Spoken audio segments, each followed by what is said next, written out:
Our world today is wealthier than ever, but not everyone shares in this wealth. Today's young business leaders are challenging this, changing the way we think about money, its power, and its purpose. This is a new generation. This is the new philanthropy.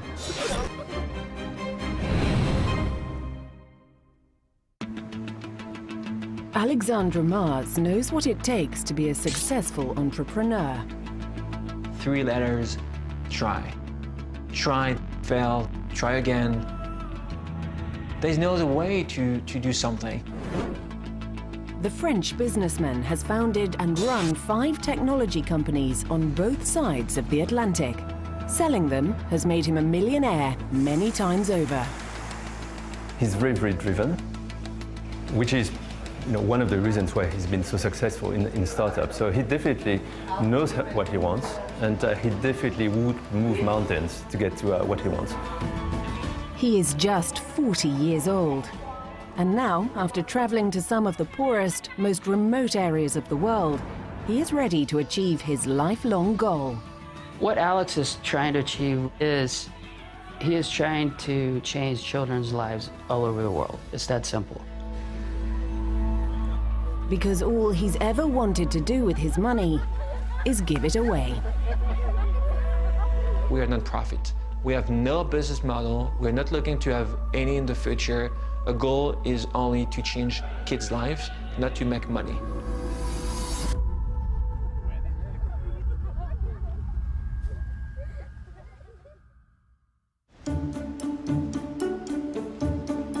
I'm Alexandre, live in New York, USA, grew up between Europe and the US. I'm an entrepreneur, serial entrepreneur, and now I've just launched my new startup, my 6th startup. I do believe nothing can be done if you are not a hard worker.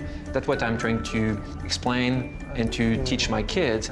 If you want to do, you need to work hard. That really is the principle of being a doer. And after, it's luck.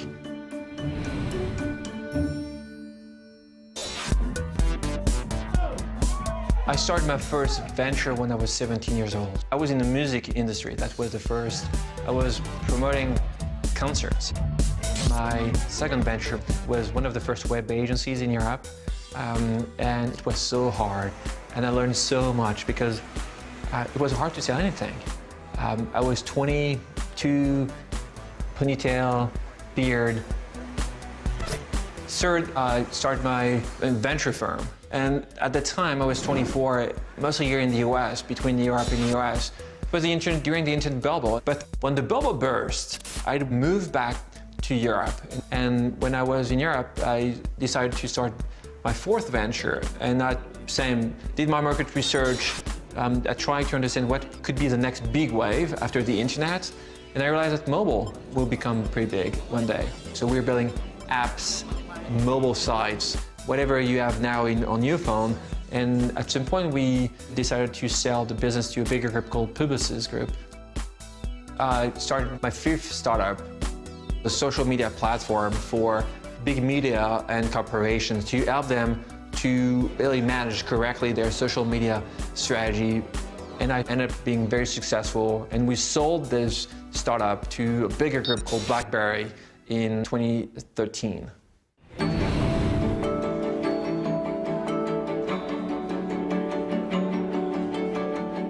In the last 15 years, you had 3 different waves of technology: the internet, mobile, social media.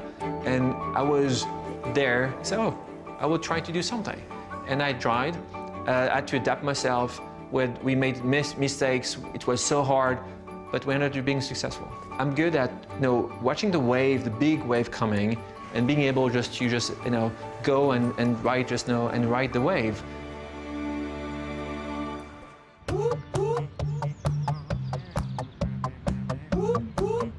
My name is Arnaud Depuy-Fontaine, and I'm CEO of the Vivendi company. We met, Alexander and I, something like 15 years ago. At the time, he was living in Paris, We had a dinner together, and you know how it is in France. At dinner, you share a lot of things, and we spent part of the night discussing, and our friendship started then. He's a great entrepreneur. He's very often anticipating what's going to be the next wave. He works like hell, should I say, never stops, always doing different things at the same time. If you have a strong combination between the creative side of the French and you combine it with a kind of a quite can-do culture of the English-speaking world, it's very powerful. So I guess that both characteristics are really part of who Alex is.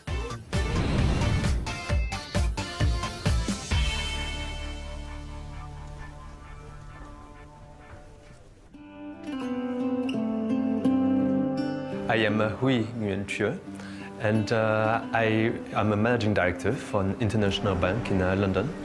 I used to be CEO of a tech startup before, and that's where I met Alex.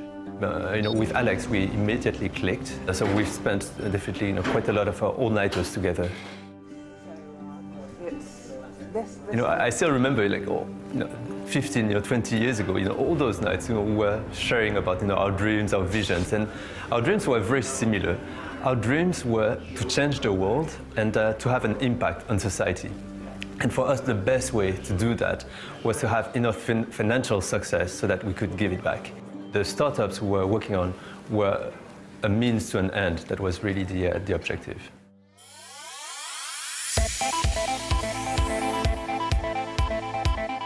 When I was in my early 20s, I said, how can I have this impact? How can we change things? And I realized pretty early that if you really want to have impact, it's better to have leverage. How can we have leverage? You can have leverage if you have money.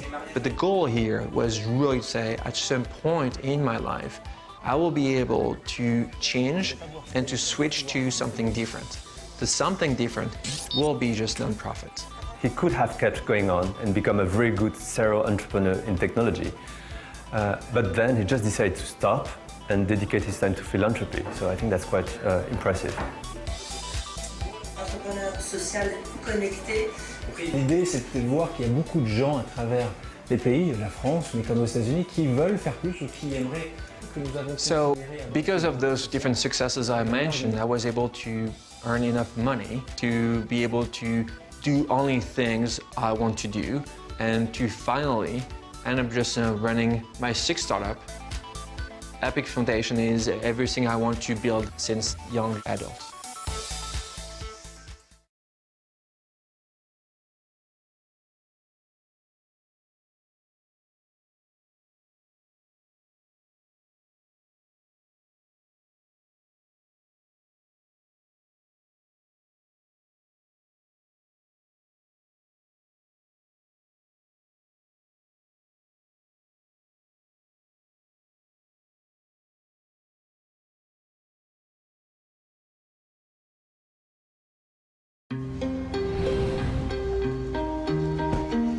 Alexandre Mars is an entrepreneur with the golden touch, founding and selling a string of successful tech startups and riding the waves of social media and technology. But he is no ordinary businessman. French-born and US-based, his is a life lived in different places and amongst different cultures. Where is home? I think home is not only in Paris or New York, it's everywhere. So I had the chance to travel to so many places. I grew up in Paris. My parents moved from Paris to the US in their early 20s. And after they moved back to Europe. So that's the story of my family. So it's very hard to answer if New York feels home or Paris. I think just both places are very, very close to my heart.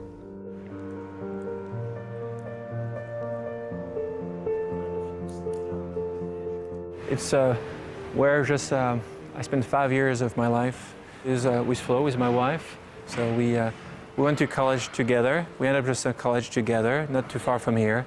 Some place called HEC, great, just a French college school. And after we went here, so very last floor of this beautiful place, like this. That's really Paris. That's the beauty of Paris here. We don't have, planned for the next 15 years. We know that we'll certainly keep moving. Where exactly it will be, just Mumbai or Paris or Tokyo, I don't know yet.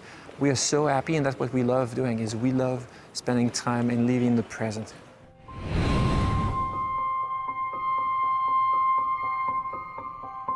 So it was at the end of the 90s, I was here in New York just running a venture fund, and my wife was working in India. She was working for an orphanage for Mother Teresa, and I was working here, dealing and juggling with millions of dollars. And then I traveled to visit her, and she was helping those kids in this orphanage. And I, again, realized how life is. And isn't that good or bad here? We're just saying that's life. Sometimes it's not the only time. It could be 3 blocks from where we're talking here.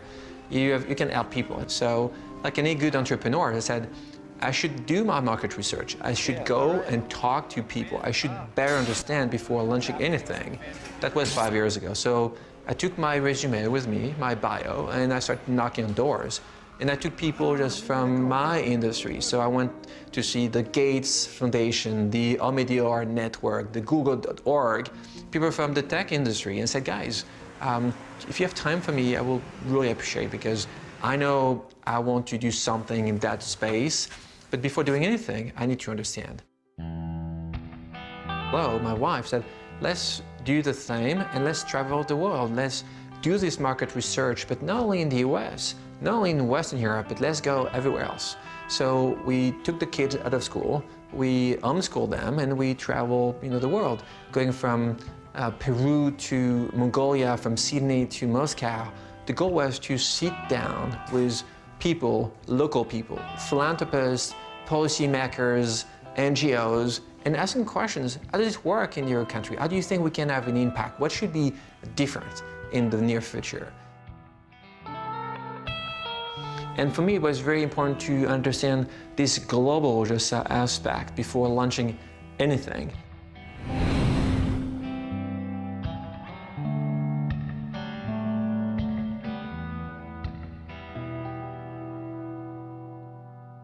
The reason why you are not giving more really is not one reason, it's 3 reasons. The first one is you don't trust social organizations most of the time. 2, you don't have time. The third is your knowledge. So at the end of the year, when you have your checkbook with you, and even if you have money, you will say, you know what?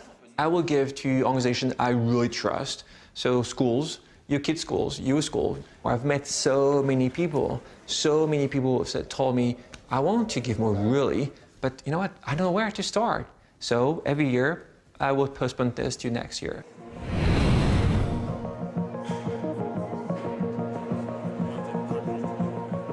I think it's important to use or to adapt the tools that people are using. The traditional philanthropy is more to say, trust me and trust my organization. I will certainly just give you some information once a year, a brochure, some emails, and after I will invite you to a gala. That's more how traditional philanthropy works now. What we have realized over the years is that's no longer what people want. People want more. People want to have really access to the tools that they are using every single day.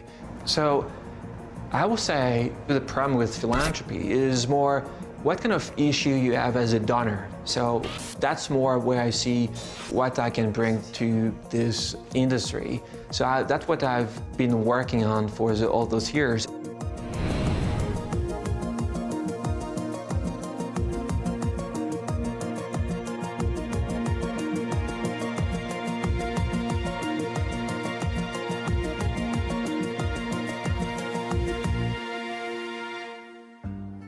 So for us, it's all about youth and kids, 0 to 24 years old.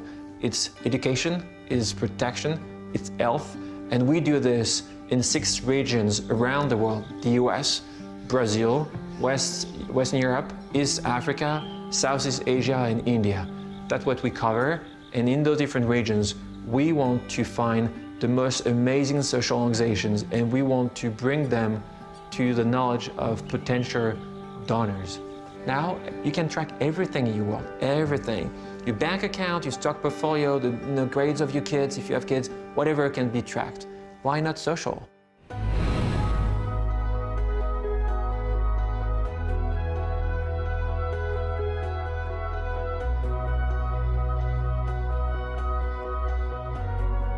If you think of disruption in general, disruption is really putting an intense focus on an existing industry, trying to see what works, trying to see what could be better, trying to see what could be reinvented.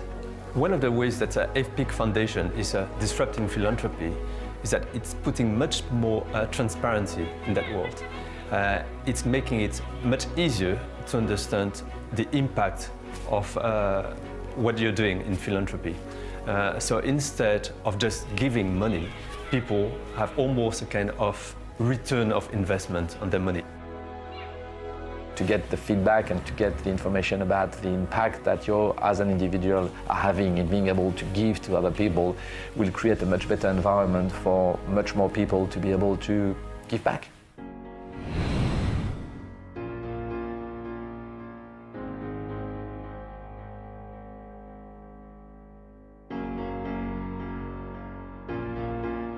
There is no downside. We do the work, we find the organizations, and we present those organizations to you as a potential donor, and we're not asking any money for this. No cut, nothing. The goal is to bring you something because we know you don't have the time, we know you don't have maybe the knowledge, but if we do the work for you, and if you trust the methodology, you will give more. Well, I guess that it's Eleanor Roosevelt who said that life belongs to those who believe in the reality of their dreams. Yes, I think that he truly believes that he will be able to get an impact in changing the world. And I wish that there are going to be more and more people like Alex to be able to make that right.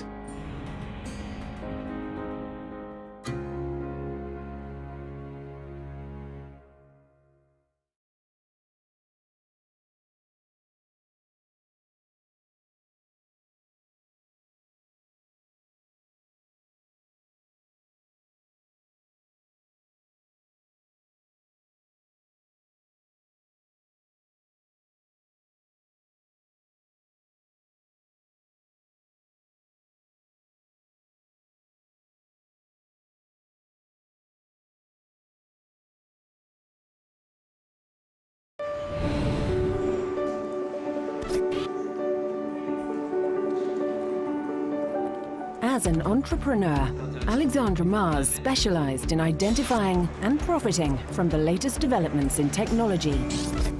Now he believes people can use these developments to monitor and evaluate their social investments. His latest startup, FPIC Foundation, aims to bring new technology to the world of philanthropy. We are kind of conduit between two different worlds. We're not really talking to each other. People with money, power, wealth, they want to do more. Really just they have a big heart. It is so hard nowadays to find those organizations. So for us is how can we bring tools to this industry? 3 sets of tools. The first one is about selection. The second one is about tracking. The third one is about the experience. That's what we do at FPIC Foundation. The first tool is a selection. We have decided to have the same approach that the venture capitalists have. So we have started really recruiting applications from around the world. This year, we have received 1,400 applications from 85 countries. And we have spent 6 months to vet only 20 of them. The second tool, and that's also very important for this generation, is a tracking tool. Is how you, as a donor, you can see what's happening with your money. So you will be able to have on your mobile phone, on your tablet, information about the organizations you are funding. Could be just the number of shots in Africa in a given today, or the number of kids we're missing in your organization in Vietnam.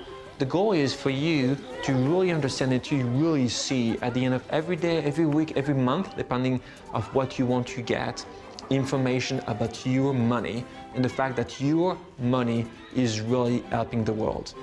The third tool is about the experience. And some people don't want to do this, they don't have time. Sometimes people can be scared to visit organizations, and what we're saying is fine. We'll send journalists. So what we are doing is bring just journalists and sending journalists all over the planet to film this.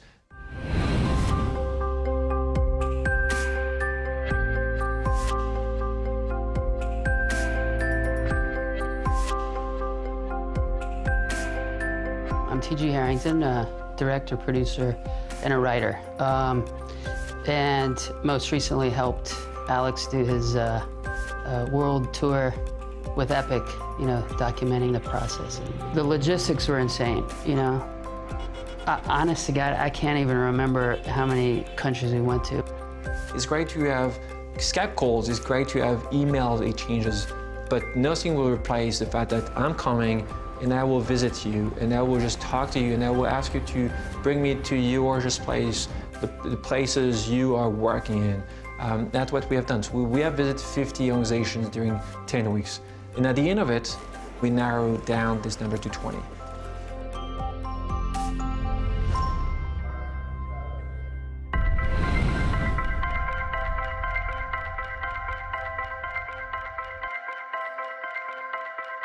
So really, three main factors, how we can define that your organization has a real impact on the life of those kids.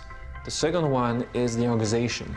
How the organization in terms of finance, in terms of relationship with the community. And the third is the leadership. How, you know, the leadership is, if there's any just gaps in their, you know, chain of command, everything. That's what we went through. So that's why at the very end of it, we have finalized the selection with 20 amazing social organizations tackling those issues. It's a smart play, you know. Give us the money, let us select and go through all this year-long process of vetting out and selecting these 20 of the best organizations in the world. And then we will put your money to good use. And along the way, you're gonna learn something about giving.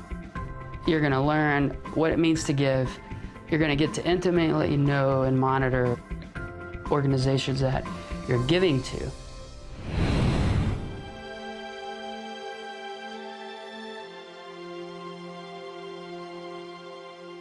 The reason why it's barely at no cost for the donors is because we are taking all the costs. As a good entrepreneur, I should be able to find a way. So we already had people coming over saying, you know what, we want to help you. We want to help you just even funding the structure. For now, we've said that's not the point here. If you want to fund anything, fund the projects and from those organizations. At some point, maybe we'll decide something different. We'll do an endowment fund. I will put more and other people will put more. But for now, you know, I was lucky enough to have and to get just enough successes to be able to fund this for, you know, many, many years. Vous n'allez pas non plus visiter avant de l'acheter. Et c'est devrait être le même sujet, en tout cas sur la problématique qu'on a sur les problématiques en France.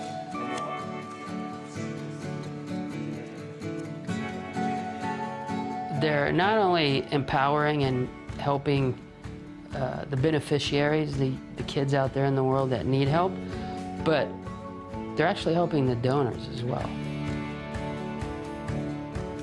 Alex's approach is currently shaking the environment and is providing a kind of a new rule of the game that should trigger a better momentum in what people with influence and with power and with money can do in creating a better world. So time will tell. But the most important thing is to get the kind of a catalyst of change, and Alex is among those who are making that happen. So hats off. I'm an entrepreneur, and as an entrepreneur, I know how to adapt myself. So maybe in 2 years or 3 years, it will be slightly different, but we'll add some, because technology will evolve, because even people will change, culture can just be changing also. But yes, for now and for the next coming years, that's what we think will be very useful to change the way people give, to change the way people think, to change the way people just act.